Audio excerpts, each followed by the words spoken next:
Welcome back. We are here for our third panel of Blackboxing Reyner Banham, Boxing Banham. And I'm very excited to introduce our panelists for today. And then I will hand things over to them, as well as our moderator, who will set up the conversation for that and create continuities, I hope, between what we've been doing up till now and what we've got in front of us today. So our first speaker will be Sarah Deyong, who is an associate professor at the University of Nebraska-Lincoln, where she served as the program director of architecture from 2018 till 2020. She received her PhD from Princeton University and a BArch at the University of Toronto, and has served on the board of JAE since 2016.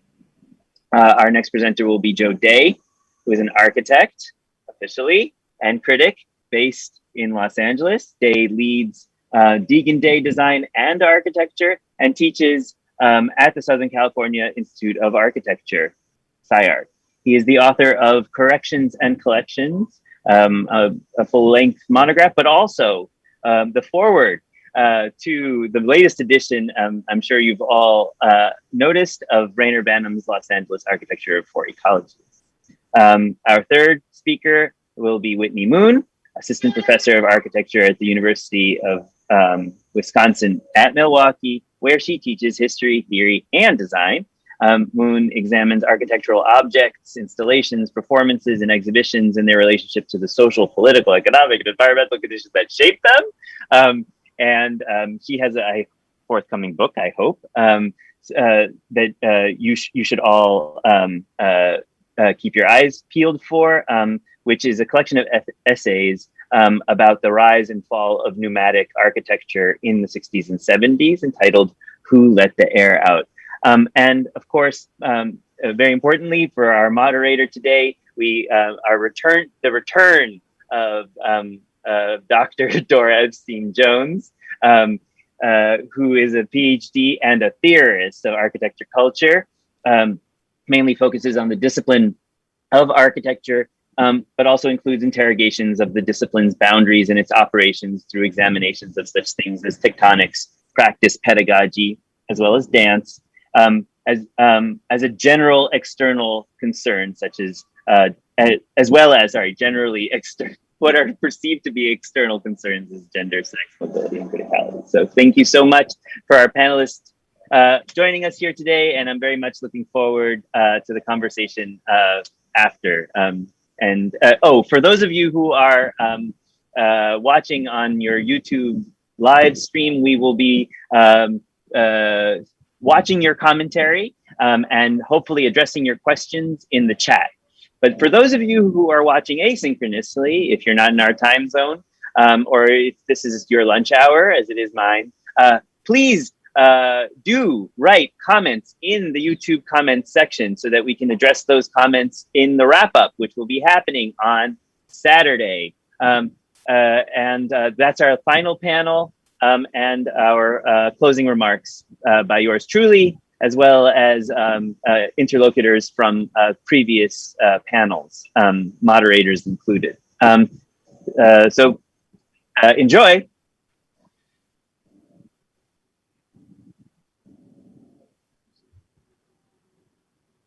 Should I just go next? Yeah. Okay. All right. Just share.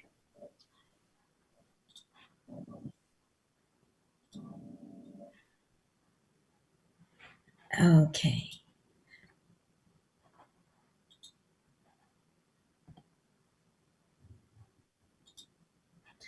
Thank you, Todd and Michael, for organizing this virtual conference. It is truly an honor to participate with my esteemed colleagues whose creative work and research have all intersected with some aspect of Banham and his legacy and brings us all together in these weeks.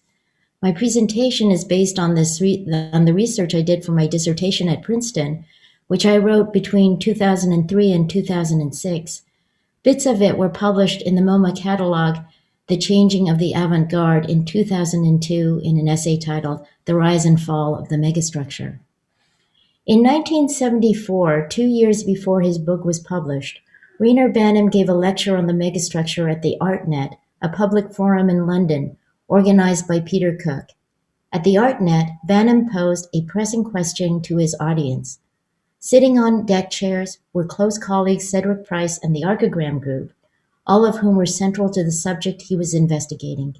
He asked, at a remove of 10 years, to design in that way appears to have become inconceivable. Is it simply because our own view of what is permissible has changed? It is already difficult to reconstruct the mood of 1964. What were we all up to in 1964? Because I do not think any of us found this kind of project very shocking as we do now. The answer to this question is the subject of this talk, but before I unpack the larger historical and intellectual context, it is helpful to start with some background on the megastructure itself. According to Banham, the term megastructure first appeared in print in Fumi Ikomaki and Masato Otaka's 1964 essay Investigations in Collective Form. This essay can be further traced back to an earlier paper, which Maki and Otaka wrote in 1961 while teaching at Washington University in St. Louis. In the essay, the authors defined the megastructure as a large frame in which all the functions of a city or part of a city are housed, a definition that emerged in the 1950s out of post-war Siam meetings and the search for contemporary forms of urban growth and change. As examples, they included Kisho Kurokawa's agricultural city, Le Corbusier's housing project in Rio de Janeiro, and Tanguay's studio project for the Boston Harbor, which they described as a proposal from a mass human-scale form, which includes a megaform and discrete, rapidly changeable functional units, which fit within the larger framework. In the early 1960s, megastructures more often went by the name of visionary architecture, thanks to the eponymous exhibition organized by Arthur Drexler at the Museum of Modern Art in the fall of 1960. As described in a press release, the exhibition showcased more than 30 ideas for urban structures of the future, from the early 20th century to the present, with enlarged photographs and models. With black and white photo reproductions rather than color originals, the exhibition emphasized stylistic affinities. Megastructures such as Kiyonora Kikutaki's floating city were now seen outside the context of Siam and within the longer tradition of utopia and the ideal city. Architecture, Drexler wrote, has an existence prior to its becoming real, and there is a second history of architecture that parallels the real one. It is the history of an architecture unhampered by technical details and uncompromised by the whims of patrons or the exigencies of finance, politics, and custom. For the architect, ideal projects afford the sole occasions when he can rebuild the world as he knows it ought to be.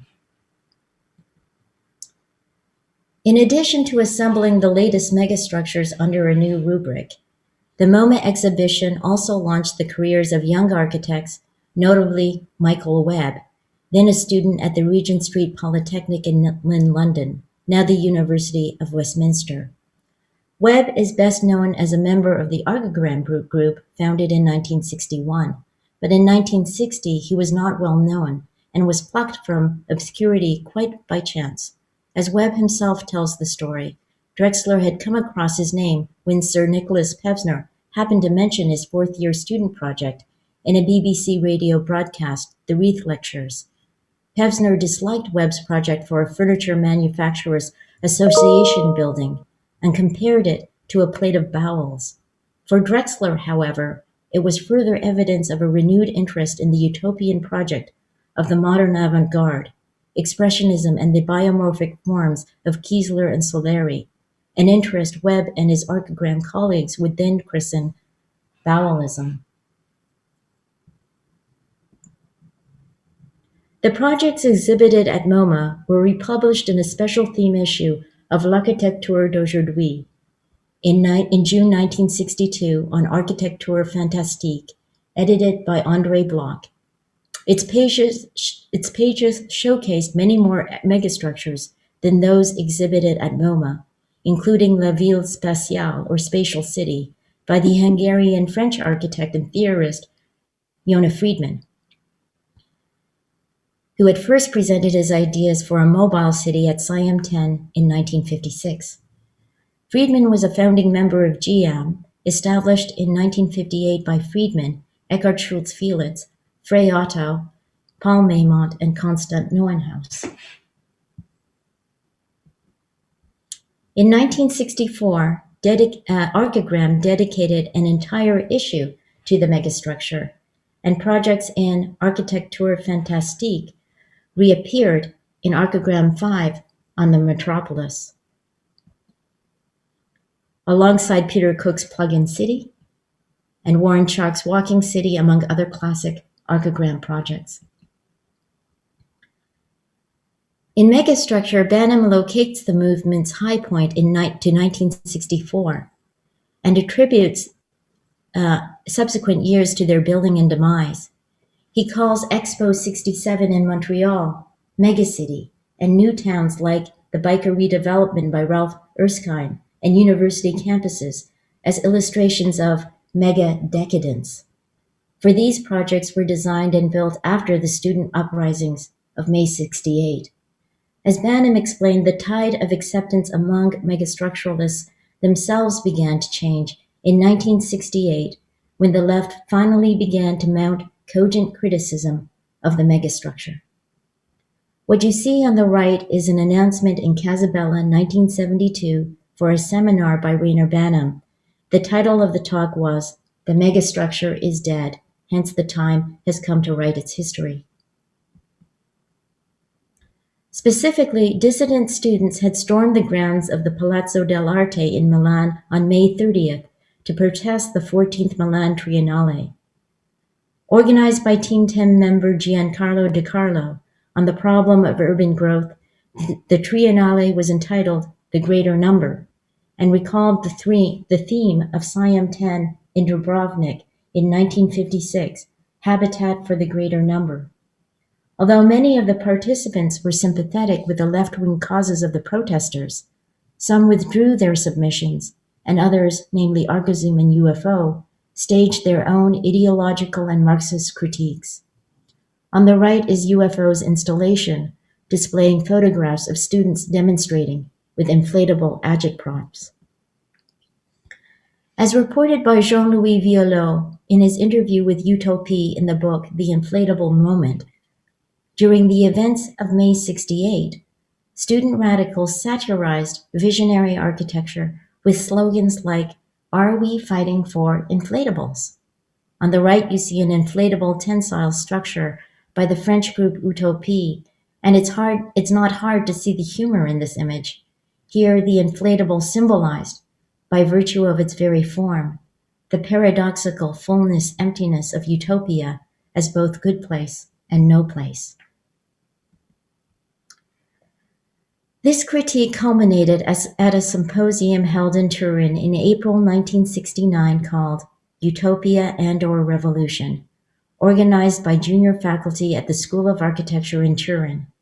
Over the course of 3 days, participants presented their respective views on Le Corbusier's old ultimatum, Architecture or Revolution, and those that chose utopia without revolution were met with stern opposition. Apart from a few summary remarks, Banham does not go into any depth about the student protests in his book on the megastructure. Moreover, he does not delve into the enormous influence Archigram had on the counterculture in the mid-1960s, not only at home in London, but also in Paris, Vienna, and Florence. It is almost as if May 68 had retroactively scrubbed an important development from Banham's history of the megastructure's intertwinement with visionary architecture. For those eyewitness accounts, one must read Günter Feuerstein's Visionare Architettura, Vienna 1958-1988, and Paola Navone and Bruno Orlandoni's Architettura Radicale. In London, student magazines such as Polygon, Megascope, and Clipkit were produced much in the same spirit as Archigram, and on the continent, students in architecture schools in Vienna and Florence established new collectives as a form of protest against the architectural establishment and its doctrine of functionalism. In 1965, for example, students at the Technical College in Vienna set up club seminars to discuss new trends in architecture. These informal discussions focused on visionary architecture and addressed themes closely associated with it: spiraling population growth, biomorphism, aerospace technologies, forecasts of the future, subterranean cities, and science fiction. In 1966, the same year that Archigram held their IDEA conference at Folkestone on the megastructure, Feuerstein organized an exhibition called Urban Fiction, which featured student work from the club seminars. Some projects, like Feuerstein's Salzburg extension for a studio taught by Jakob Bakema, were more or less straightforward megastructures.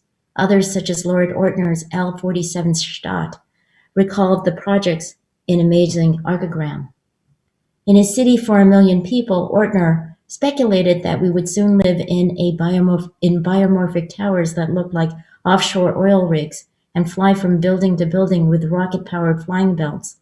After the club seminars, Ortner founded Haus Rucker Co. in 1967 with Günter Zamkelp and Klaus Pinter. Coop Himmelplau was founded in 1968 by Wolf-Dieter Pree, Helmut Schwazinski, and Michael Holzer. Like Archigram, these groups underwent a near seamless shift from megastructures to personal environments, from hardware to software, and from fixed frameworks to pneumatic bubbles, the soft version of the megastructure. As the Beat generation grew into the counterculture, their projects featured mind-expanding audiovisual helmets, echoing the psychedelic and drug-induced experiments of the time. As Feuerstein points out, these groups were not simply following in the footsteps of Archigram. Rather, he writes, their work must be viewed together with many other contemporary movements and influences. Among these influences, Feuerstein cites the usual suspects: Yona Friedman, the Metabolist, Buckminster Fuller, Nicholas Schoeffer, and others. But Vienna, like London, also had its own homegrown heroes. In the same year that Archigram came out with their third issue on a throwaway architecture, Hans Hollein and Walter Pickler organized an exhibition of their work, sketches and models of elemental sculptures made of metal and concrete, which they gave names such as Compact City, Nucleus of an Underground City, Sacred Building, and Valley City. As noted above, Banham did not include these important developments in his survey on the megastructure, perhaps in the hopes of making space for the counterculture in an alternate history and universe. There is no mention of the club seminars or Haus Rucker Co., and only a single reference to Hollein. Instead, he wrote that by 1966, the megastructure was now a bore. The hardware vision of the future, exemplified for Banham by Stanley Kubrick's 2001, was now superseded with the flexible blow-up software environments of Roger Vadim's Barbarella. Archigram, he wrote, has acknowledged the logic of its situation by progressively abandoning its megacity visions in favor of ever more compact, adaptable, and self-contained living capsules, which by last summer had shrunk to the proportions of a rather complex suit which could be inflated to provide everybody with their own habitable bubble of innocence. Nor is there any mention in Banham's book of the Italian radicals, whose critical utopias still resonate today. In London and Vienna, young visionary architects turned from megastructures to portable environments as the swinging Sixties gave way to the counterculture, and the same held for architecture students in Florence. In the early 1960s, Italy had its own encounter with the megastructure, christened Il Nuovo Direzionale by Manfredi Tafuri, which the Florentine groups Arcozoom and Superstudio were well acquainted with. In 1966, in the studios of Leonardo Savioli and Leonardo Ricci at the School of Architecture in Florence, Andrea Bronzi, Adolfo Natalini, and their colleagues envisioned megastructures as leisure environments for piper clubs. Unlike their English and Austrian counterparts, the Italian radicals were students of anarchist Marxism, and accordingly, their discursive images were directed not only against the architectural establishment, but against capitalism. As Franco Raggi has observed, one can hardly believe in the simplistic definition of anti-design as a reaction against the formal techno-functionalist aestheticism of the masters of the 1950 to 1960 period. The cultural matrix is much more complex and the operational results multiple: theoretical writings, images, designs, and not merely objects. Although most of the images in my presentation can now be readily found on the internet, the project you see here is nowhere to be found on the internet to date, at least I was unable to Google it, but it is an important project historically. In 1966, Natalini was the TA for Savioli and Ricci, and this student project came out of that studio. A parking garage for Luna Park. One of its authors, Alessandro Poli, joined Superstudio shortly after it was founded by Natalini and Cristiano Toraldo di Francia in 1966. Notice that Webb's Furniture Manufacturers Association building is connected to the parking structure and is dwarfed by its giant wheel. Also notice that the parking garage for Luna Park flips the short and long elevations of Webb's buildings. Luna Park, of course, is the early 20th century amusement park in Coney Island, which Rem Koolhaas later used as the centerpiece of his retroactive manifesto, Delirious New York, published more than a decade later.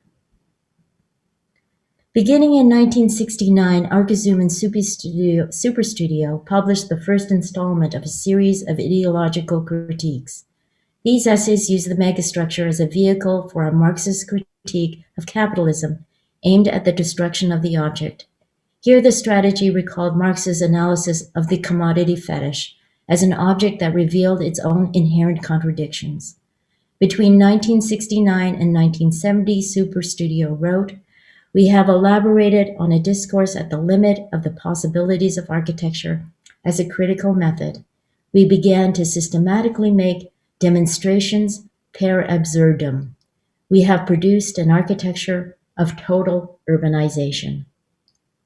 These projects are by now quite not well known, so for the sake of time, I will quickly show some of those projects. Reflected Architecture from 1970, Life, Education, Ceremony, Love, Death, 5 Tales by Superstudio, published in Casabella in February 1973, 12 Ideal Cities, or Premonitions of the Urban Parousia, or Second Comin', published in Casabella and AD in 1972, and this remarkable humorous essay, Utopia, Anti-Utopia, Topia, published in the Italian magazine in September 72. Significantly, the essay was translated into English by Natalini's wife, who was an English major at the time. Arkazoom deployed a similar strategy.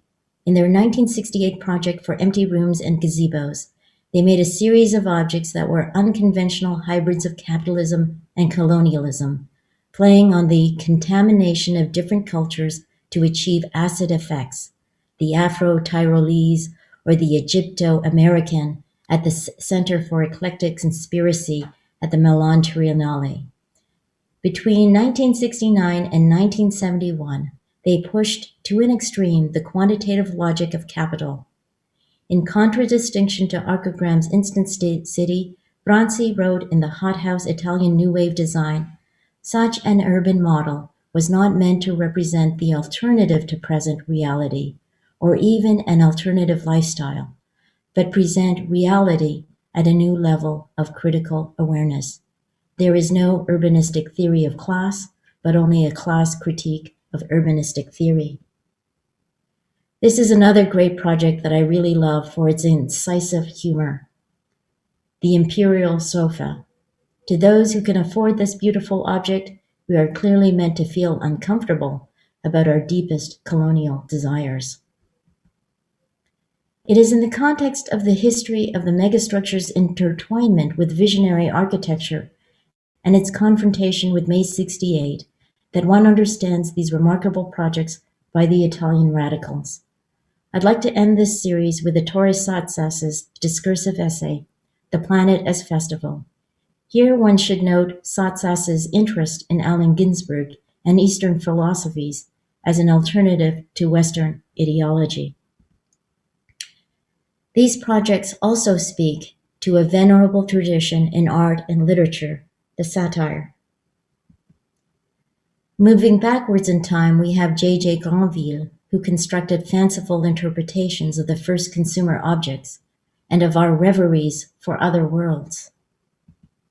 And moving forward, we have my good friends and colleagues, Cruz Garcia and Natalie Kronkowski of Way Architecture Think Tank.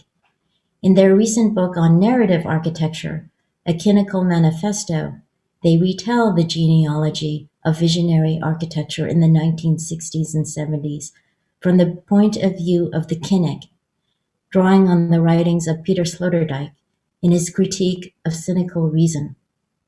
For Cruz and Natalie, as for Sloterdijk, the Kinnick's humor is not that of a cynic, but rather that of the jester, clown, and fool who use laughter as a mode of political critique and as a revelatory instrument for change. As such, it is a mode of political critique that continues to be deployed with great effect in the 21st century. In her exhibition and book, the artist Christina de Middel tells the story of a Zambian science teacher named Edward Makuka, who in 1964 decided to train the first African crew to travel to the moon. The images are beautiful, she writes, and the story is pleasant at a first level, but it is built on the fact that nobody believes that Africa will ever reach the moon. It hides a very subtle critique to our position towards the whole continent and of our prejudices. Thank you.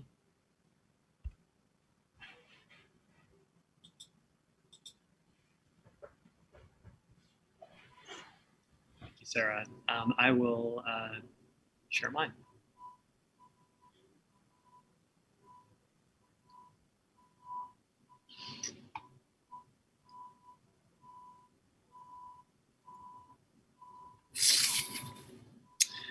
This presentation has had more working titles than most: Macromegas, Banham's Burden, and I was tempted by two more on Saturday, following Forrest Meggers. I too, without any overlap, could have called this What I Learned from Tony Vidler.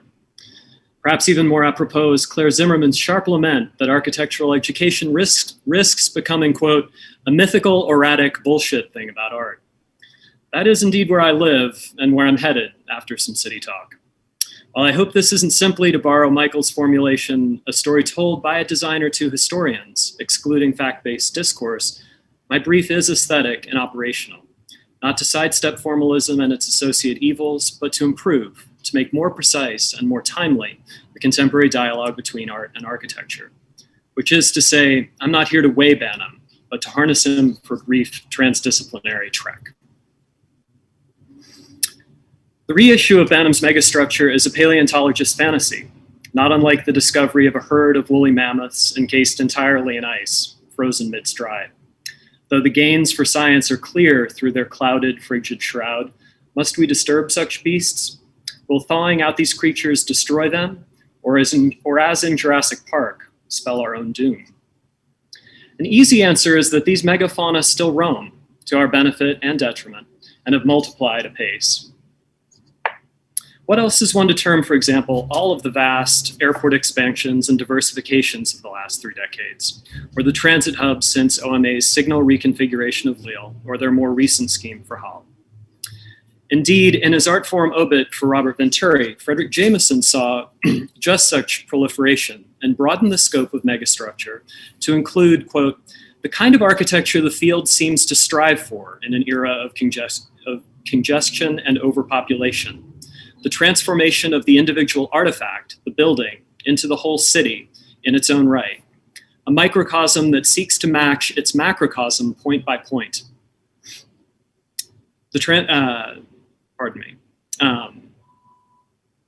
Namely, the buildings of Rem Koolhaas and Zaha Hadid, Peter Eisenman's Wexner Center, shout out to OSU, or Frank Gehry's Guggenheim Bilbao. In short, the new megastructures of the postmodern, the duck as shed, the shed as advertisement for itself. Thus, despite Banham's premature eulogy, megastructures abound in the 2000s. A few boom and bust cycles and leaps of science fiction removed from the despond of the 1970s.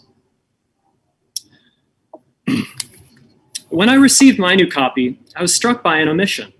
My favorite mega scheme, this one by Conrad Waxman, an insane civic center proposal for California City, which lies incidentally on the way to Mammoth, California, had been excluded.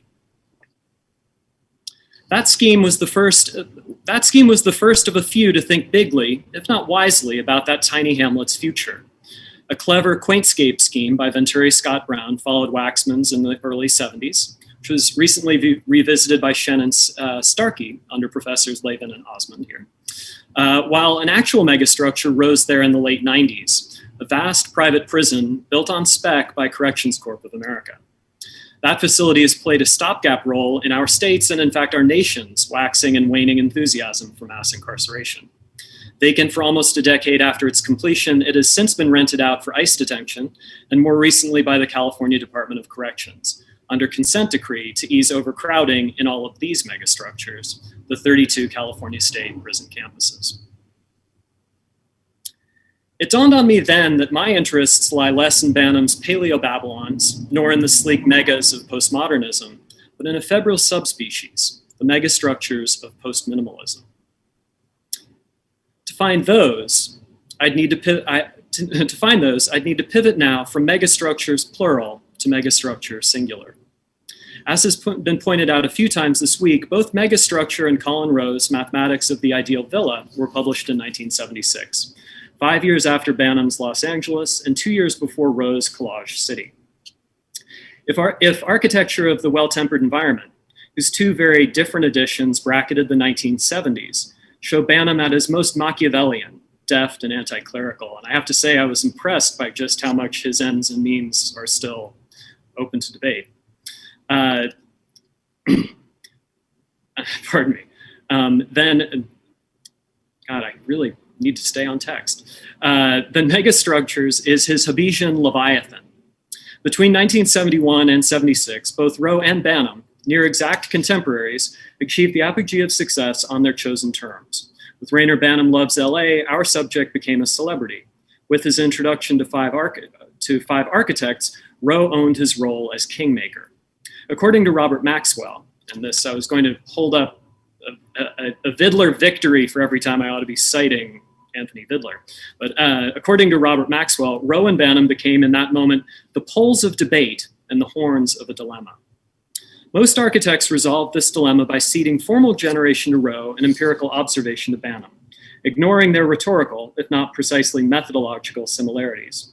Both fought most for influence within architecture, litigating their cases through urban analysis and sealing their arguments by way of fine art, often in terms of just two avant-garde movements. Throughout their work, the Cubist strategies of collage, championed by Rowe, vie with Banham's more futurist-inspired freeway model of history, Vidler's term for, quote, looking at the city through movement and as itself in movement. Rowe exposed the combinations behind Palladio and Corbusier's well-calibrated villas, then extols the greater-than-some recollage of urban fabric. By contrast, Banham sang the praise of Centellia's megastructural imaginary in 1960, then celebrated the concretized and metallized networks of megastructure in the service of flow and dynamic systems, rather than the realization of fixed compositions and static proportions. To Rowe's arithmetic and algebra, Banham responds with architecture shaped by the trigonometry and trajectories enabling technological advance. And to these differences over geometry, I would add Lydia's observations on topology as well. I see this Cubist futurist contest between Rowe's recombinant and Banham's recursive methodologies as the core tension in post-World War II American architecture. And I'd like to reassert a focal difference between Cubism and Futurism that is often overlooked. While both Cubism and Futurism are fundamentally concerned with the portrayal of movement and complementary logics of distortion, they differ precisely over dynamism and agency, over who or what is in motion. Thus, in Braque's Bottle and Fishes, we see multiple angles on the same tableau resolved into a single composition of his devising, while in Duchamp's Nude Descending a Staircase, we see instead the slightly mechanized traces of a body's passage through space. And I'm aware, as I believe was Banham, that Duchamp's is more an illustration of futurism than a manifestation of it. An important but oft overlooked difference between these two sensibilities, one which underpins many of the critiques of Rowan Banham from the other's point of view, hinges on the location of the picture plane. While Cubism authorizes an artist to create a view anew and utterly apart from a stationary subject, the futurist gaze remains trained, even itself fixed, on phenomena in flux. Thus, futurism might be found, while Cubism is necessarily formed. As we enter three dimensions, a basic Cubist logic of fragments and multiple points of view governed Picasso's guitar, while the notion of frozen motion and atmospheric displacement animate Boccioni's unique forms of continuity in space, which, as an aside, always reminds me of John Travolta's strut in Saturday Night Fever, and the accidental futurism of bell-bottoms and Cuban heels. I believe as largely Italian-American, I'm entitled to that one. From this admittedly Duchampian angle, in which a propeller might outshine a Brancusi, I see a rhyme between futurism and literalism, as Mark Linder and others have deployed the latter term to bring architectural discourse into more timely dialogue with fine art after minimalism. Many of Banham's enthusiasms and much contemporary art is in fact the portrayal, residue, evidence, or enabling armature for movement. A loose but not boundless futurism connects the meter-long drop threads of Duchamp's standard stoppages and the 65 mile per hour tracery of Banham's favorite interchange, the 10 and 405, the first incidentally designed by a woman, civil engineer Marilyn Reese. In his Nothing Less Than Literal, Linder draws a neat parallel between Colin Rowe and Clement Greenberg to illustrate the many ways architectural formalism fell behind post-World War II abstraction and fine art. This week, especially after Tony's description of Banham's quest for a singular yet dynamic sense of a project, the Smithson's High School, as well as the many references by Hadass, John Davis, and Clare to his attunements to photography, I've wished that Linder's second contrast between Michael Fried and Robert Smithson might have drawn in Banham as well. Like Fried, he took issue with the theatricality of minimalism, and both became more and more fascinated with cameras and their conceits. In that comparison, Banham might prove the more forward-looking, I think, of the two critics. In the 1970s, however, many architects still chased Picasso via Corb, while the art world had long since moved on, many towards Duchamp. What Banham knew of Duchamp, he would likely have gleaned from his compatriot in the independent group, Richard Hamilton, translator of Duchamp's notes on the large glass, and often his interlocutor to the Anglophone world. Hamilton's work outside the IG is almost entirely bound up in Duchamp's observation after his Descending Nude, that according to the theory of general relativity, neither the viewer nor viewed can be stabilized, and that art must negotiate a state of total societal and mechanical flux. Thus, his myriad practices after painting. These are Duchamp's works on glass, the ready-mades, the rotoliefs. After early success as a photorealist and pop provocateur, Hamilton devoted the rest of his life after the IG to exploring Duchamp's more complete rendering of this post-futurist conundrum. With that in mind, I'd like to look briefly at 4 other pieces that were produced in the year of Megastructures publication, 1976. David Saleh's Untitled Camus layers serial photography, paint spatter, the lettering Camus, and a much occluded line drawing within one frame, a collage of distinct superimposed graphic elements. In Phil, 1976, Chuck Close hashes out the gridded tonalities of the photo of the composer Philip Glass through a cyclical accretion of marks.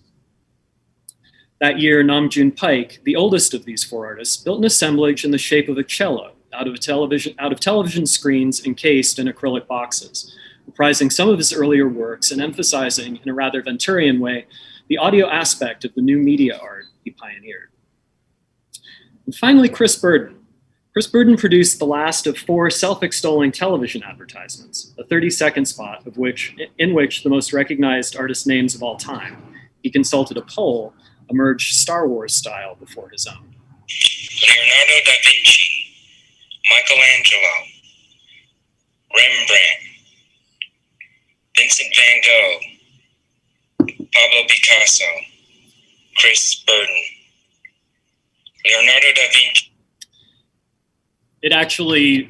It loops twice in the 30-second spot that's screened for a few months in both Los Angeles and New York. Here I've tried to cast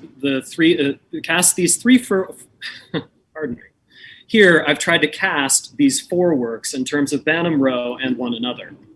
Across this diagram, an axis spans from the recombinant to the recursive, and up and down from pictorial practices to new media.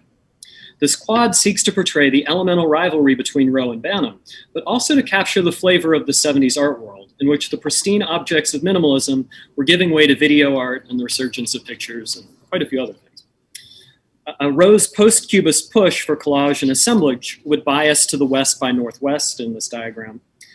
Banham's feedback loops and whirligigs tend east by southeast. The lower half in general tilts in Banham's favor in its embrace of mechanics and new media, with the left side perhaps more well-tempered, the right more megastructural. I'm headed to that southeast quadrant, but first a quick roundup of the others.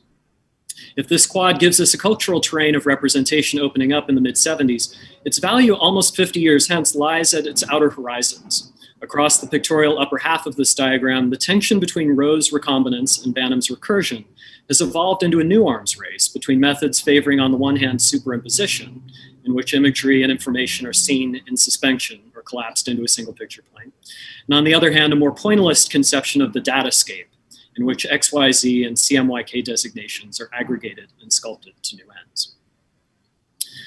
The first abandoned title of my talk, Macromegas, alluded to one of these two emergent sensibilities, that of superimposition. In Daniel Libeskind's Micromegas, we witness an early recourse to superimposition in architecture as a host of notational techniques all vie with and through one another within a frame.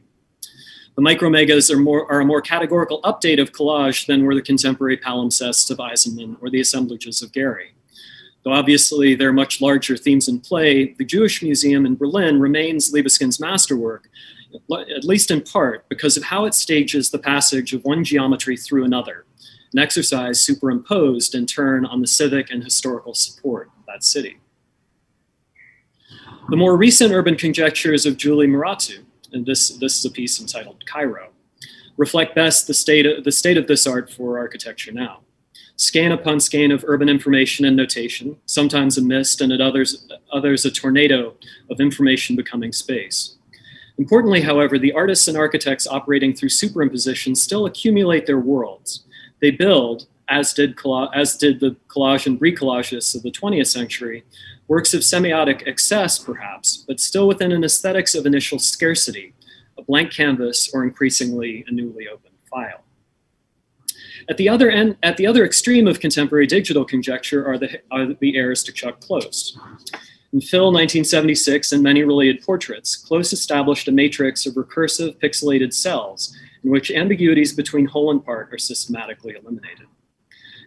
Close's toggle from photography to painting is reprised now in methods of compositing, which mediate between an image and its armature in digital code.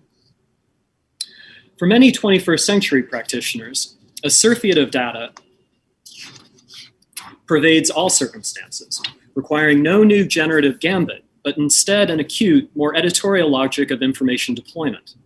Mining data from Google Earth and other sources, Casey Rem's projects, traffic and data saturation and curation, as more doctrinaire proposals striving for strict programming as design and what he terms machine vision. John May's 2017 article, Architecture After Imaging, was a call to arms for many of this generation, and his practice with Zeina Kortim, Millions, employs both superimposition and datascaping interchangeably, and almost to the exclusion of other techniques.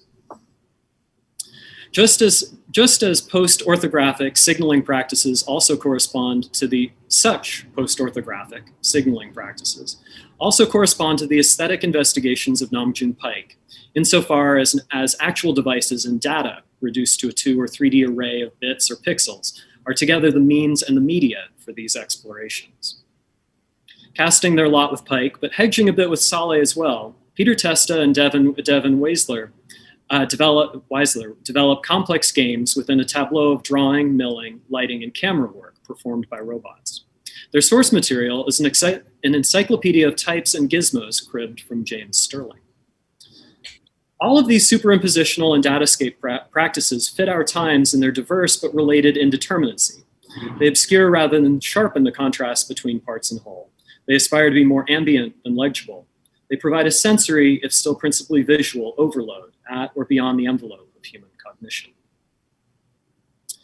In contrast to these rival strategies of collage and recursion, there is the literal, a wholesale, singular sampling of the real to new ends and circumstances. If megastructures are effectively pieces of alternative urbanity repositioned in the present, the artist that resonates most obviously with megastructure is Chris Burden, the so-called Evel Knievel of the 1970s art world. Unlike the Ferris Group artists with whom Banham was well acquainted, Chris Burden's notoriety and success were precisely of his time.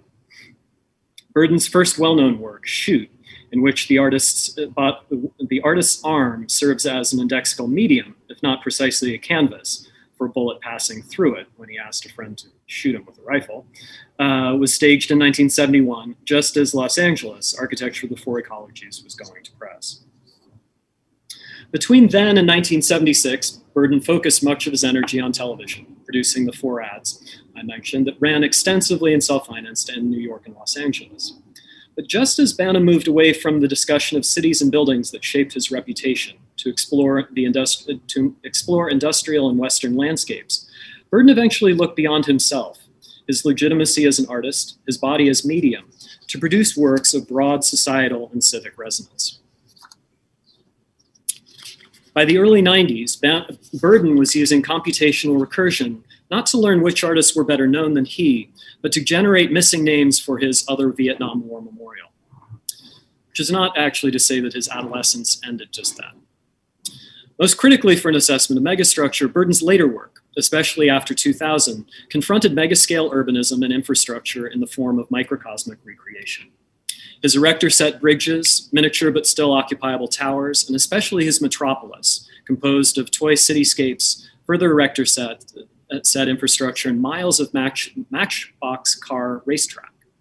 To see Metropolis in action at LACMA, when dozens of cars are set simultaneously in motion, is to see a megastructure finally succeed in its totalizing ambitions. Perhaps not better, but clearly not worse for its reduction to 1/100th the scale of the actual city.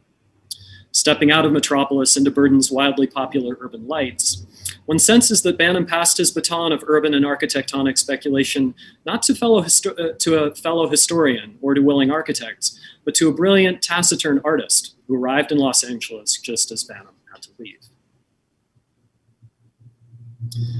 Oddly enough, mammoths were in the news last week as I was looking for an ending. 1 million-year-old mammoth DNA, collected in the 1970s, incidentally, but only recently sequenced, points not to the 2 known, but to actually 5 distinct species of woolly mammoths. In the cause, then, of genetic diversification and diversity more generally, I'd like to close this with a sampling of other works from 1976, and one, Yoko Ono's Like Burden's Shoot from 1971, that fall further from the Banham-Rowe dyad, but which nevertheless might prove more instructive to us now. Ono's send-up of MoMA and Anne Truitt's cruciform brushstrokes point to the enduring centrality of conceptual and minimalist practices from the 60s into the 70s. By then, however, both Bridget Riley and Fred Eversley had become even more doctrinaire precision oculists than Duchamp had aspired to be in the 1930s. But it is Marcel's godson, Gordon Matta Clark, who brings Banham's, or perhaps simply his own, battle back to Rowe. After studying under Rowe and a few of the New York Five at Cornell, Matta Clark, by his own account, hated everything they stood for. In Blowout, as a contribution to a group show, including him and his rejected mentors, he shot out the windows of the Institute for Urban Studies. Burden and Matta Clark were close. Burden called Gordon one of the last soldiers at his passing in 1978. Both were early, resourceful conscripts in an ongoing battle for the direction of their field, and belatedly for ours. Thus ends my first Mammoth Rodeo. Thank you.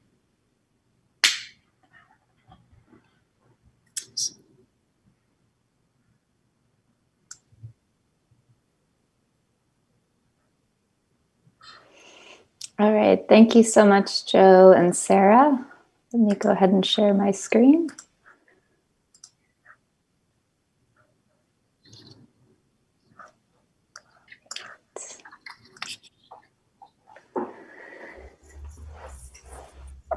So I'd like to begin by not only thanking Todd Gannon and Michael Osman for the invitation to participate in this Blackboxing Banham Symposium, but also Anthony Vidler for his astute contextualization of Banham in his keynote lecture last week, as well as the presenters in and moderators of the first two panels, being Structures 1 and Environments 1, whose various approaches to rereading and recasting Banham are still actively resonating in my mind, and I do have questions.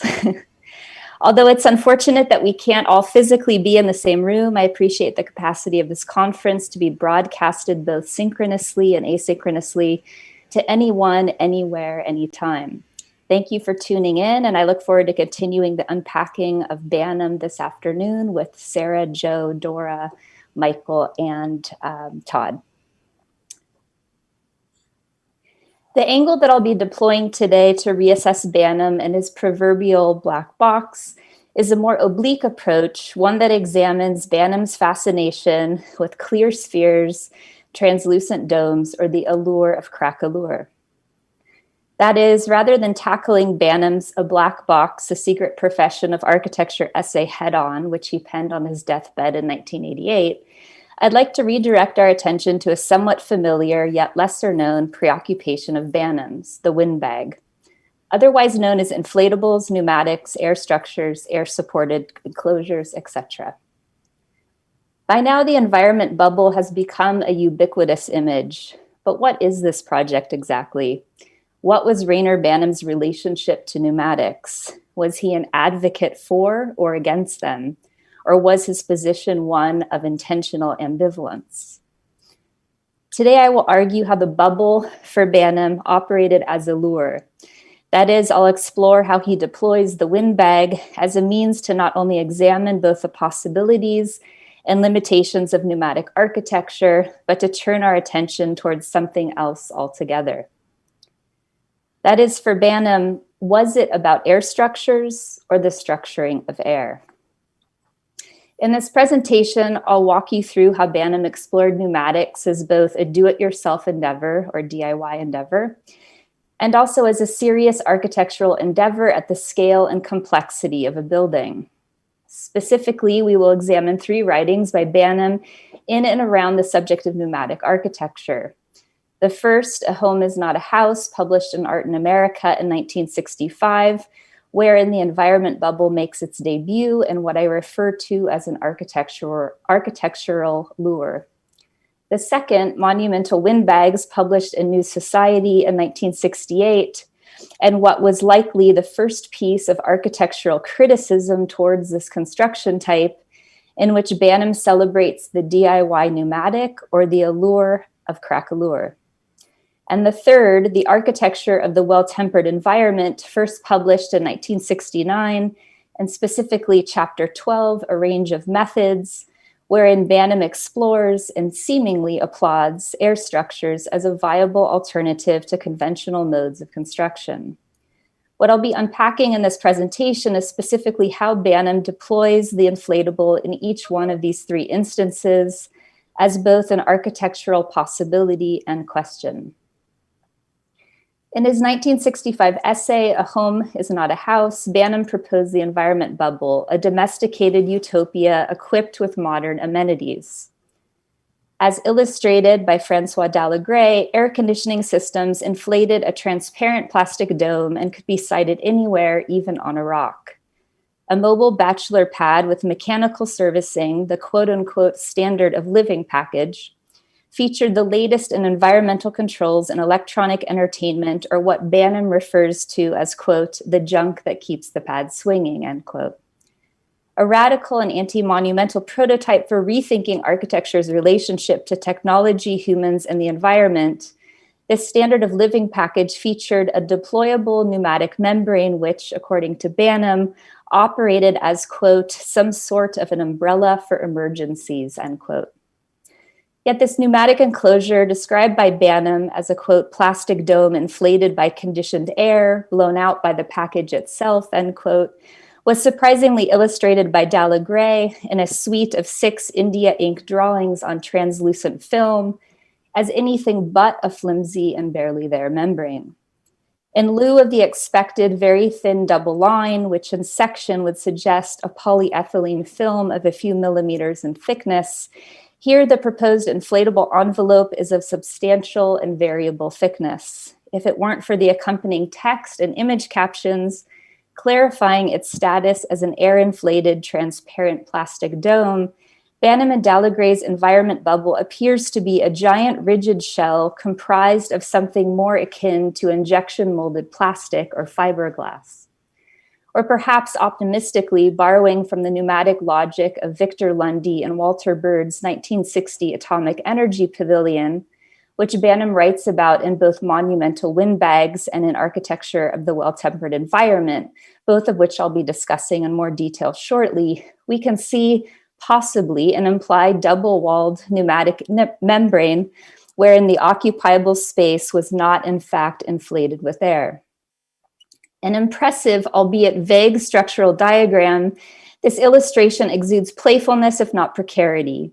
Perched on top of what appears to be a rock outcropping, the bubble is reliant on the topographic conditions of a mound to balance itself like a seesaw in static equilibrium.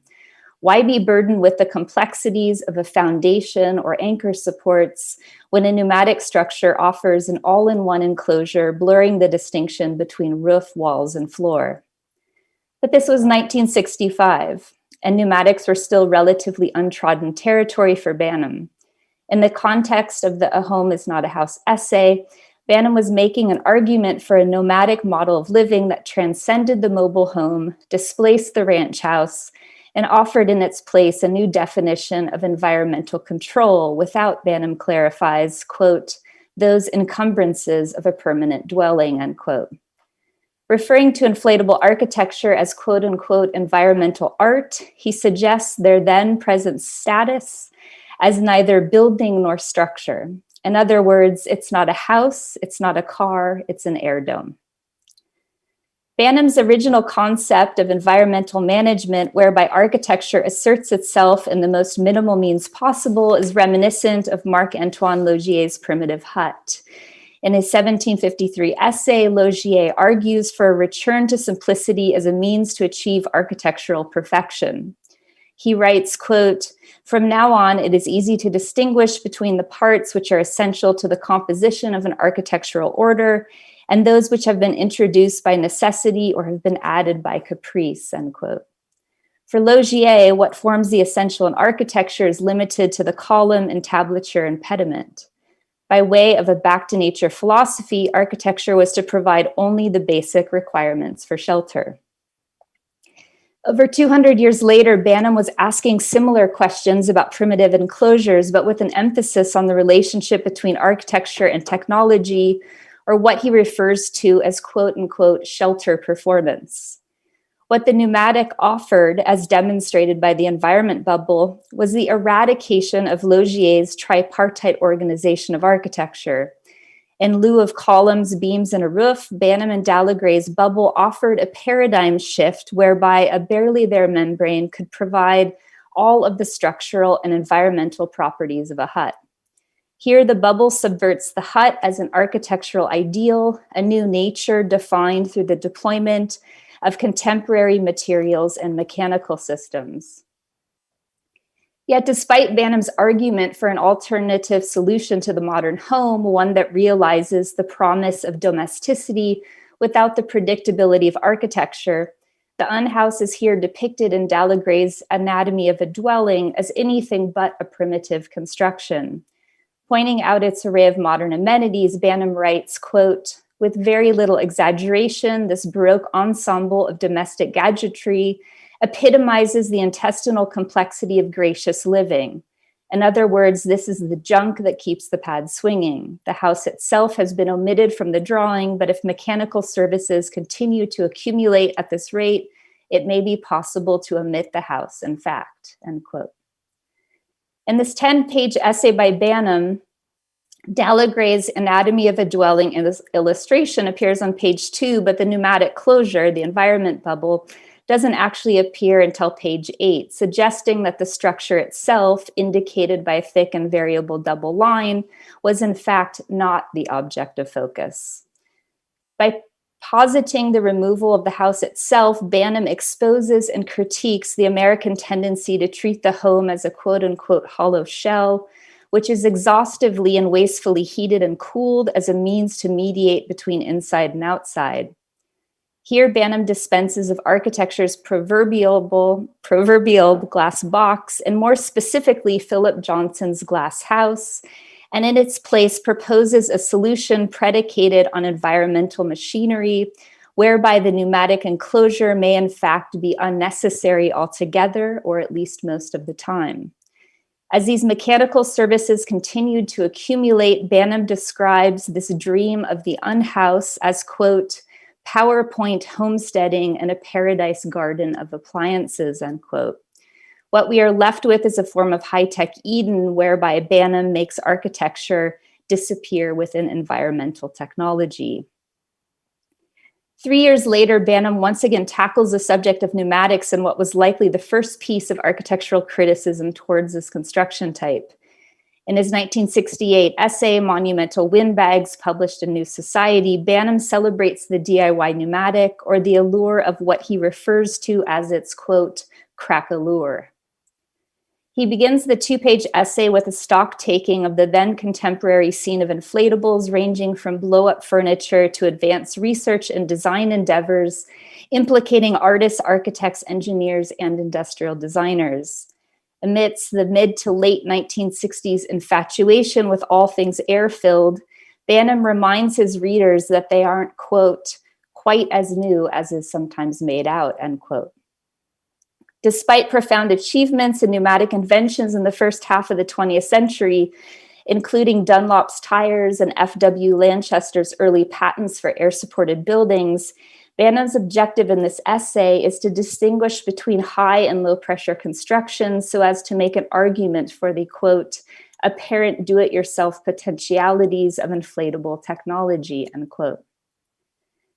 Despite their increasing popularity, Banham criticizes the lack of critical engagement with pneumatics as forms and spaces that can actually be experienced. A self-proclaimed member of the Zowie class, Banham turns this predominantly externalized witness account of inflatables inside out by providing a firsthand account of his experience spending a day inside a pneumatic enclosure at the BBC television studio in 1967.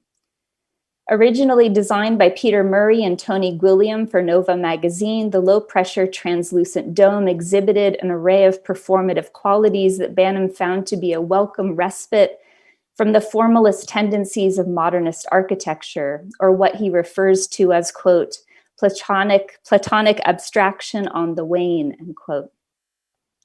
Fascinated by the rise and fall of the inflatable as people entered and exited the pneumatic, Banham writes, quote, this tendency to behave like a living organism when roused is what I find missing in most accounts of the inflatable experience, end quote.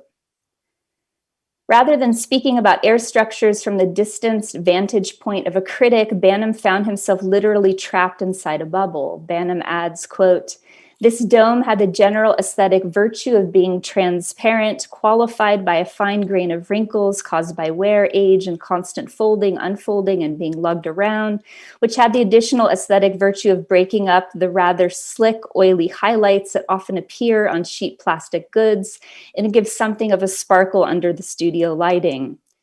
That was the external view. Inside, the effect of this craquelure could not be seen. Instead, we had a clear and unobstructed view of, for example, Raymond Baxter trying to break us up by offering cigarettes and cokes, which of course we couldn't reach, end quote.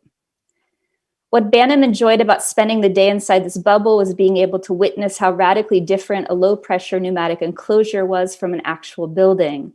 Unlike the impenetrable white boxes of modernist architecture or the exhibitionist leanings of high tech, these air-filled enclosures embrace their temporary and fleeting status as barely their membranes. He writes, quote, as an adjustable and largely self-regulating membrane, it is more truly like the skin of a living creature than the metaphorical skin of, say, a glass-walled office block, end quote. Rather than treating architecture as a static, predictable, and stoic container of program and occupants, Banham looks to the inflatable as a new model for disciplinary and material invention, rendering architecture less like an object and more like a happening. In The Architecture of the Well-Tempered Environment, first published in 1969, Banham puts forth a call for architects to seriously consider the more technical and high-tech aspirations of air structures as a viable alternative to conventional modes of construction.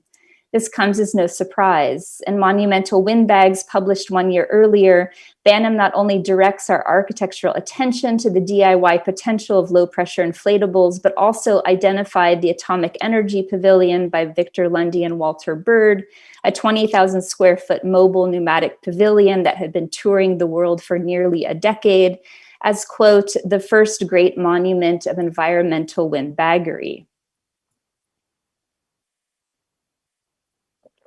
Although not an entirely new building at the time, the AEC Pavilion adopted the technological prowess of the military-industrial complex and applied this knowledge towards the advancement of pneumatic architecture.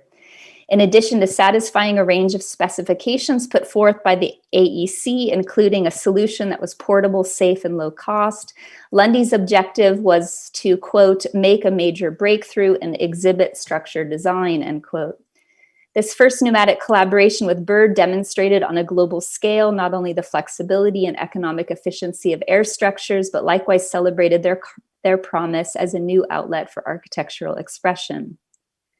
According to Banham, what set the AEC Pavilion apart from other inflatables was both its size and formal complexity. In The Architecture of the Well-Tempered Environment, he writes, quote, the result remains virtually the only air structure to date with any pretensions to architectural sophistication, end quote. What fascinated Banham most about this monumental windbag was its, quote, total reversal of traditional roles in architecture and environmental management, end quote. Rather than needing to correct the environmental deficiencies of a rigid built volume by blowing hot or cold air through it, here we had a malleable envelope, a high-tech polythene bag, whose volume was defined precisely through the act of being plugged in. Importantly, Banham identifies that the AEC Pavilion may in fact be, quote, a manufactured environment of conditioned air, end quote, that has been put into a bag, pointing to their complex nature and the, quote, delicate knowledge that is involved in the management of this kind of environment, end quote. Yet we certainly know that Banham was never after monuments or architectural monumentality. So what are we to make of him referring to the AEC Pavilion as, quote, the first great monument of environmental windbaggery, end quote? Was this a nod of approval or a scathing form of architectural criticism? Suggesting their recent and prolific rise as a pop cultural phenomenon in the 1960s, in these three different texts, Banham provides a brief historical account of pneumatics and an argument for their consideration as both a do-it-yourself endeavor, as demonstrated by the BBC pneumatic film set, and as a serious architectural endeavor at the scale and complexity of a building, as demonstrated by the AEC Pavilion.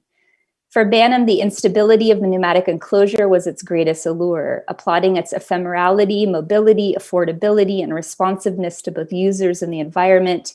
He championed in the mid to late 1960s its potential to offer an alternative to modern architecture. That is, why constrain ourselves to brick and mortar or glass and steel when we can have an elaborate raincoat? Yet the propensity for Banham to oscillate between the status of the pneumatic as both an unhoused and monument, let alone referring to it as a quote-unquote windbag, suggests its and his intentionally ambivalent position within architecture. Let's return to Banham and Dallagray's environment bubble. Perhaps the biggest disservice by Banham and Dallaggray was making the pneumatic aspect of the environment bubble so appealing, such that most of us stop there on page 8 and overlook the even more radical implications of Banham's essay, as illustrated in the last 2 pages. Here, the power membrane house posits itself as the penultimate solution to dwelling in the American landscape, described as, quote, the open plan to end all open plans, a wall-less garden house sheltering under the spreading arms of the ultimate appliance, end quote. The power membrane house is offered by Banham and Dallaggray as a quote-unquote logical, illogical conclusion to reflect emergent trends in domestic mechanization. Importantly, this suggests a radically divergent preoccupation, that of the structuring of air rather than air structures per se. This is why I argue that for Banham, the pneumatic operated as a lure. It may appear, by pointing to examples like the environment bubble, the BBC pneumatic film set, and the AEC pavilion, that Banham is making an argument for air-inflated membranes. Yet I beg to differ. By distracting us with the allure of these architectural gizmos, he traps us into thinking that pneumatics are a formal proposition when they are anything but. That is, he deploys the windbag as a means to not only examine both the possibilities and limitations of pneumatic architecture, but to turn our attention towards something else altogether, the structuring of air. Banham isn't warning us about the dangers of Banham is warning us about the dangers of fixating on an image. For Banham, the architectural ideas aren't in the form, it's in the structures, or in this case, the structuring of air that makes form possible. If Banham could dispense of the polythene bag in its entirety, which he certainly suggests, and offer in its place the ultimate architecture, quote, the constant whisper of the air curtain, end quote, a wall of air that would miraculously and invisibly provide shelter from the elements, he would, and try he did. Thank you. Thank you, Whitney. I go now, right? Michael is okay. Good. Hi. Thank you, Sarah, Joe, and Whitney for these papers and contributions. This kind of ongoing, evolving discussion over these many days on Banham.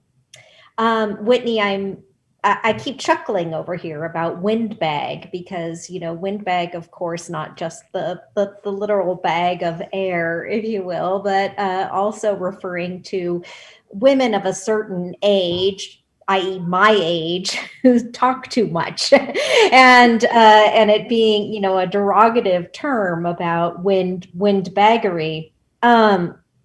And brings me actually to the spicier kind of conversation that have both preceded and kind of ended and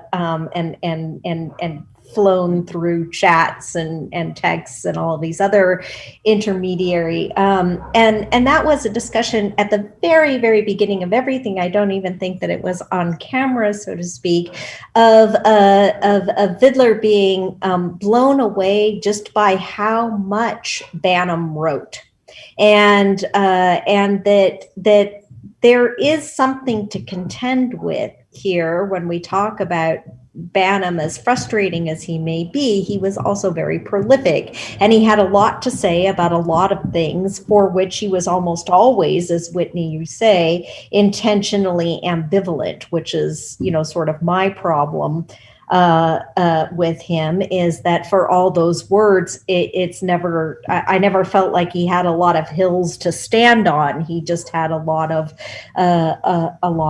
words.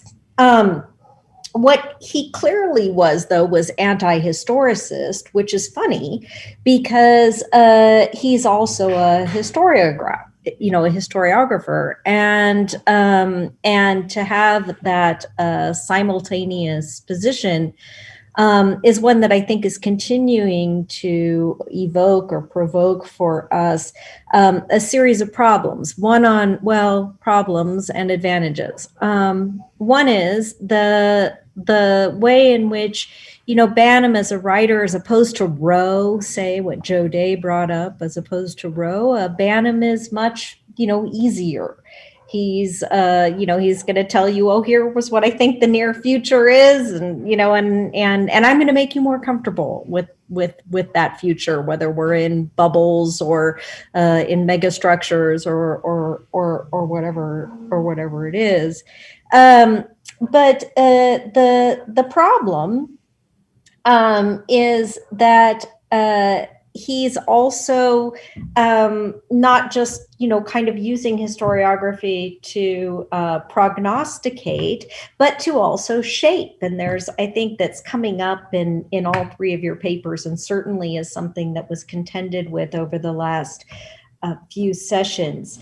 And then I think, we sit here in 2021 trying to determine whether or not his shaping is more or less to where that set of terms evolved, right? So whether that was in the discussion on the first panels about the concrete Atlantis and the observations that are made about, the buildings in a place like Syracuse, or the term environment, which obviously has changed quite a bit since the time of Banham.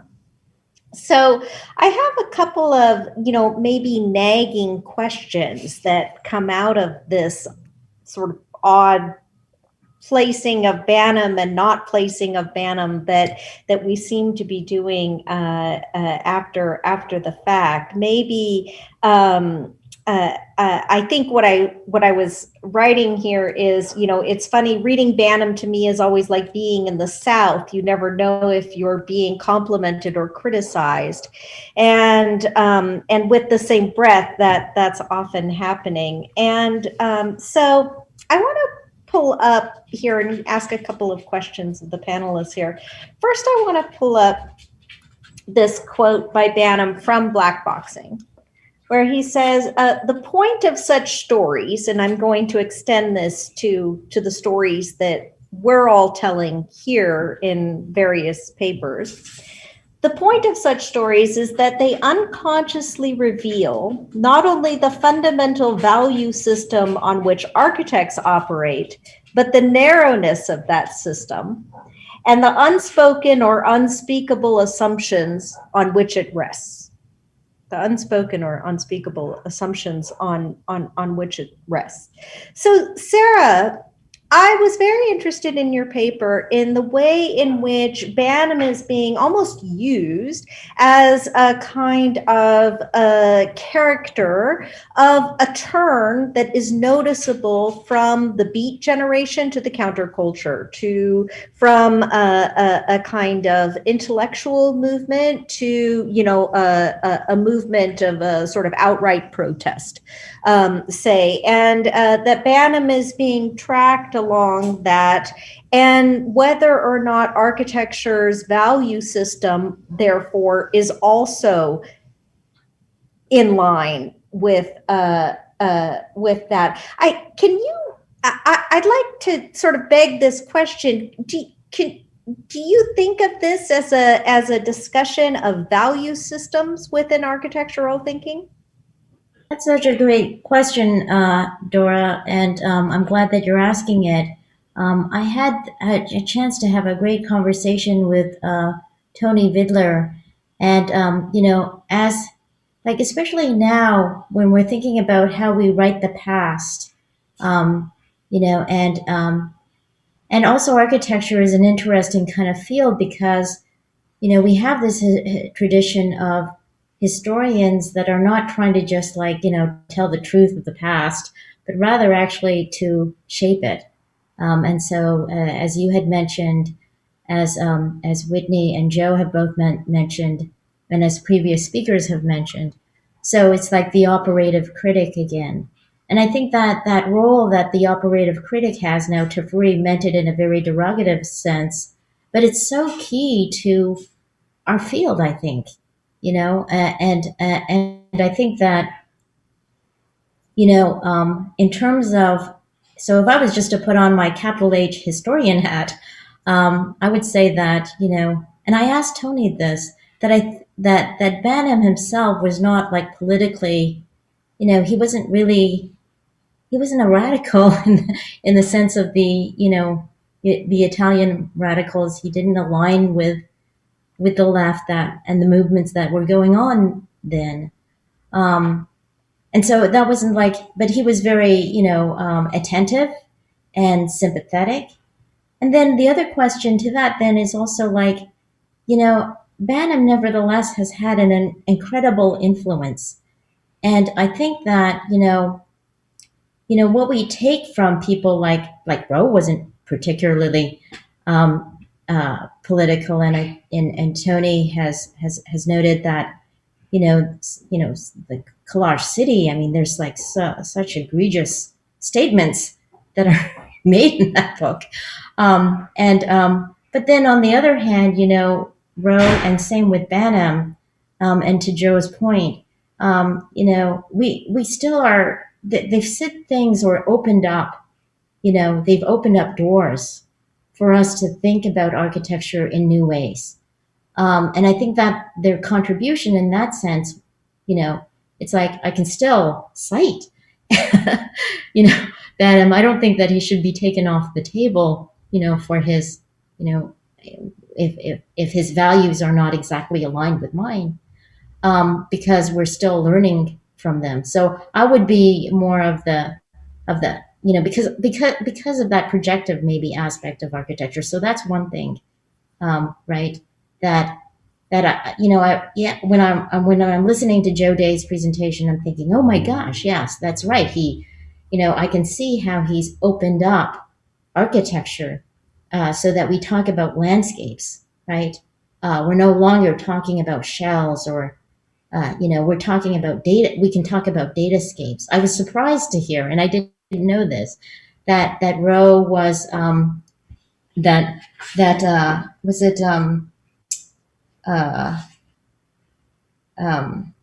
sorry, Joe, I wrote down in my notes, was it wasn't Chris Burden, it was who actually studied under Rowe and was Gordon Matta Clark Gordon Matta Clark, yes, who studied under Rowe, and because then it kind of begins to, like in my mind, I'm thinking, oh, that kind of makes sense with his work, right? And so I really appreciate that kind of, we can still go back to Banham, and we're still finding, these interesting possibilities there. So yeah, I think that's a really good question, and I hope I answered it, Dora.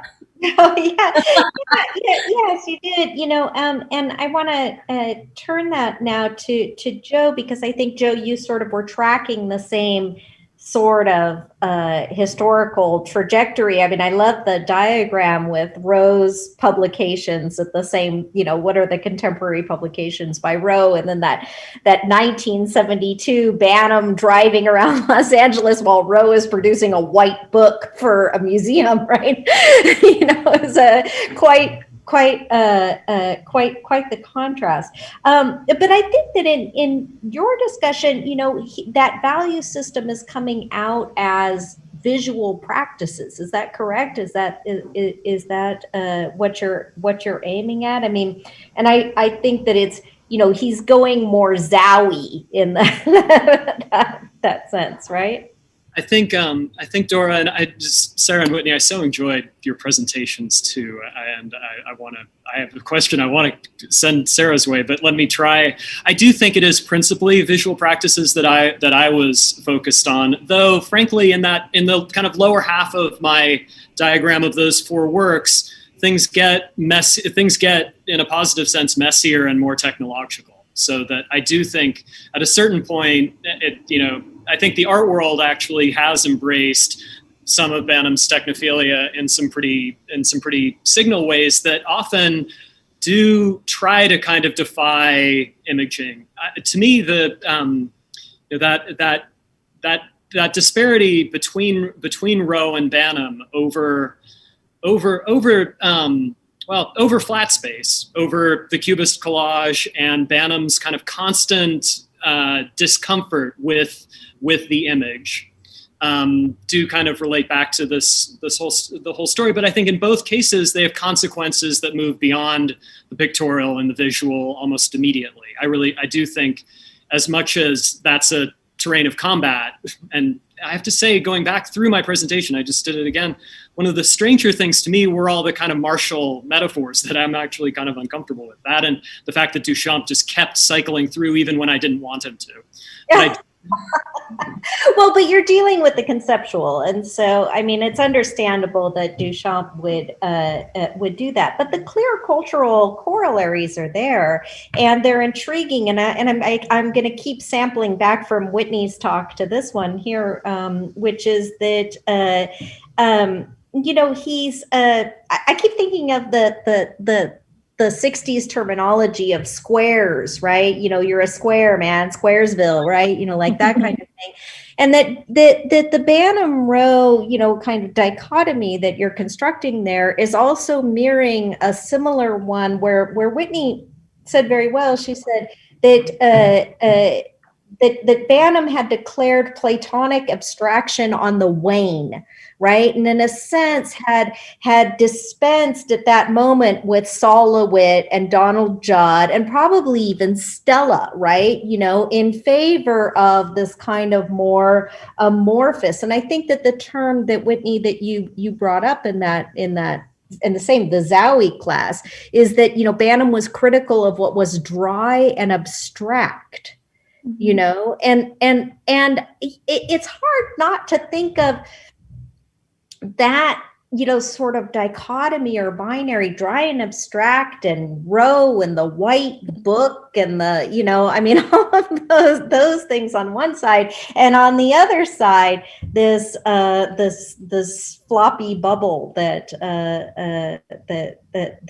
Whitney has brought to it. But Whitney, rehearse this again for me, because I don't know that you ever really decide where again, my frustration with Banham, where he is. You kept reproducing this slide, not just A or B, which are totally contradictory, but also 1, 2, and 3, right? The tempered environment, the windbags, and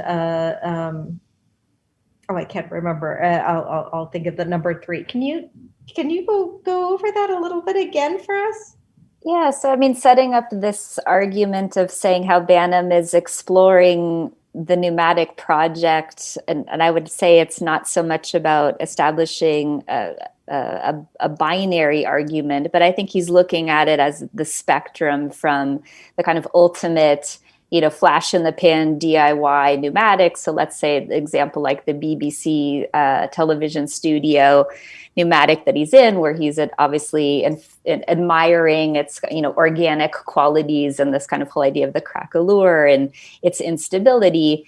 And then obviously moving to the much more kind of serious architectural pursuit of pneumatics at the scale of something like the AEC Pavilion. And so one of the things for me was always as a question, and because I write about pneumatics in a larger sense, and I feel like I always by default would put the environment bubble within that constellation and would make an argument of Banham as being someone who was definitely an advocate for and a proponent for the Pneumatic project. But this was really an opportunity for me to look more closely. Like if the first essay, where he's right, a home is not a house, or now I always get them interchangeable. Is it a home is not a house, or a house is not a home? But his first mention of the environment bubble, I was just really perplexed about why is there such an apparent discrepancy between kind of how Dallagray illustrates the bubble as something that seems so much more defined and rigid, and we could almost say almost sort of waxing on the potentials of a Platonic form, rather than what Banham appears to really privilege in his subsequent writings about its instability. So I think for me, if the question you're raising is what ultimately is my claim, like where does Banham position himself within the Pneumatic project? Is he an advocate for the DIY or for the serious, more high-tech endeavor? And what I found, even going back to that environment bubble essay, is that I think he ultimately is putting the Pneumatic forth as a possibility, but actually wants to push beyond it. And this actually is where it folds back into both Joe and Sarah's presentations and a deep unpacking of Banham through the concept of megastructure, because that power membrane house that he terminates the environment bubble essay, is what I'll refer to it as, is that he's ultimately saying, maybe this pneumatic enclosure is kind of like this umbrella. It's something that can literally sort of pack into, a tote bag, and it doesn't really ever need to be deployed unless you want it to. So let's think beyond the pneumatic. What happens if there's no longer an envelope? And of course, that's once again the kind of romanticization, perhaps, of the project of environmental control and its capacity to operate at the level of infrastructure, right? And it's no longer imageable or definable through any means of enclosure.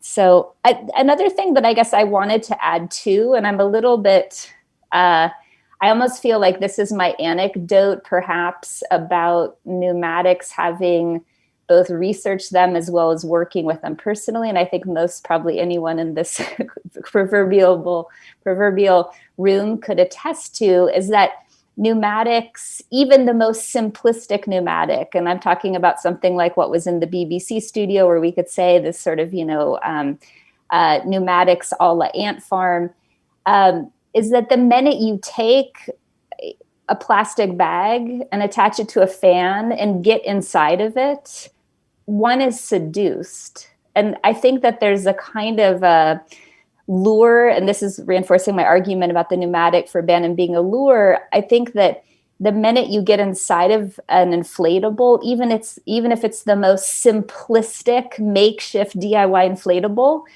you're somehow seduced, you're somehow transfixed. And I think that I've joked with my students sometimes that they actually make us dumb. And I don't know, maybe it has something to do with like the lack of fresh air circulating within these spaces, but it's almost like we don't ask of it to do something more. And so I think returning to Banham kind of, once again, really this like waxing poetic on the account of being inside of this bubble that is kind of anything but refined, and somehow, glorifying that as perhaps like kind of the ultimate accomplishment of inflatables. But anyhow, I've done more than answer your question, I hope. Yeah, I mean, that's an interesting response, especially in light of I think Joe's analysis of the literal in Banham, and whether this was always ever meant to be a kind of literal bubble, right, or not. And in light of discussing structures, and we're past time at this point, but in light of this panel being about structures, it's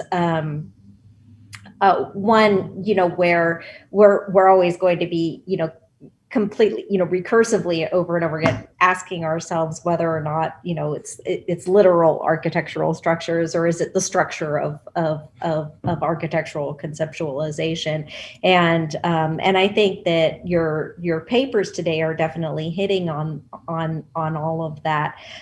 Joe, was there something that you wanted to add before we stop? Maybe I can pick these up, but actually just to Sarah, because I do think this is a broad one that I was thinking, and maybe this goes to your question too, Dora, that you said appreciation and sympathy, that he had appreciation and sympathy for these movements. And I wonder, given the kind of political intensities that underlay so much of that work that builds up to megastructure, I wonder if there was a kind of savvy politics to his voice in that sense, Dora, the voice that kind of antagonizes you. That appreciation is like even-handed appreciation is in a sense of sympathy for projects that would have been to his readership kind of outside the beyond the pale politically some of the time. I don't know. I mean, the hot argument of Banham's, one of the hot arguments of Banham's kind of milieu in this semi-beatnik setting was who was the better composer, Shostakovich or Stravinsky? And I'm, you know, and basically the nature of that discussion was Shostakovich was much more conventional at the end of the day, had much more, you know, and was not really willing to go where Stravinsky went, and Stravinsky went there, right? You know, and so which one? And you know, I still have to say that I think that Banham has been a kind of creeping Shostakovich who's sort of in Stravinsky clothing. And just because he makes us comfortable with technology in ways that we weren't comfortable before and did open these doors, as Sarah I still feel like by the time we get to blackboxing, there is a perimeter that's being reestablished, and it's being reestablished by, you know, a white male of a certain age. So, you know, I mean, I can't help but be a little bit, you know, suspicious and at the same time hopeful at the level of discipline whenever that comes up. So does that kind of address? Yeah, maybe.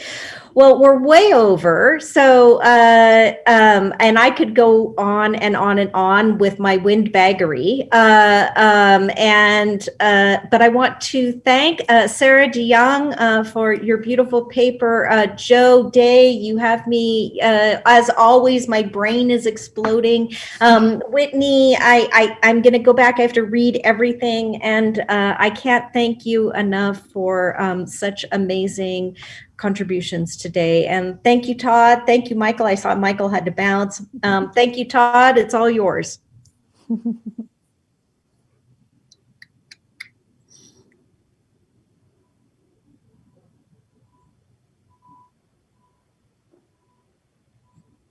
Todd, are you going to close us out, or am I saying goodbye? Oh, I thought you just did, Dora. Okay. But thank you all very much, and we'll see everybody on Saturday for our last panel, 1 o'clock Eastern. So tune in then. Thanks, everybody. Thank y'all. Bye. Bye.